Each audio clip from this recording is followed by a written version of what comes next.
Our take on, so HMDA doesn't go here, right? HMDA says if it's a HMDA defined dwelling, okay, it satisfies the collateral test. And you and I and everybody listening, when we look at most of these Vrbos and Airbnbs, we're gonna go, duh, that's a dwelling, right? Okay, pretty darn nice one if we're talking about Florida or the coast or something like that, or a lake. So they look, walk, and talk like they should be dwellings. But HMDA also says if it's transitory, like hotels, motels, and dormitories, then it's not a dwelling. So I've been in several Airbnbs and Vrbos, and they rent them out like hotels, motels. If that's strictly what it is, and that's how it's being used, then we're going to put them into the bucket that it's, even though it looks, walks, and talks like a dwelling, for HMDA purposes, it's transitory.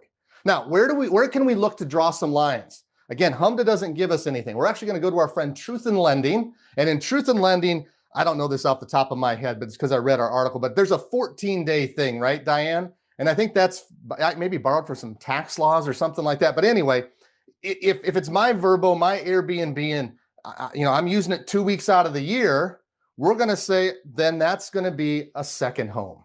That's our logic. So if they're going to use it 2 weeks or more out of the year, then we're going to go second home. If it's truly rented out the whole time like a hotel, motel, then we're going to go it's transitory and not a dwelling for HMDA. So there are some people that, yeah, they're going to use it 2 weeks a year, but there's others that, there's one time my family went on vacation and there was a management group that was doing like, a dozen of these things, and nobody's coming there that owns it and staying 2 weeks out of the year. It's an ownership group or an investment company.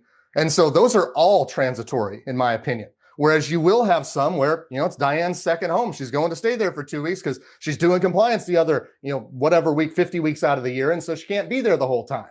You have to classify the property and then put it in the bucket.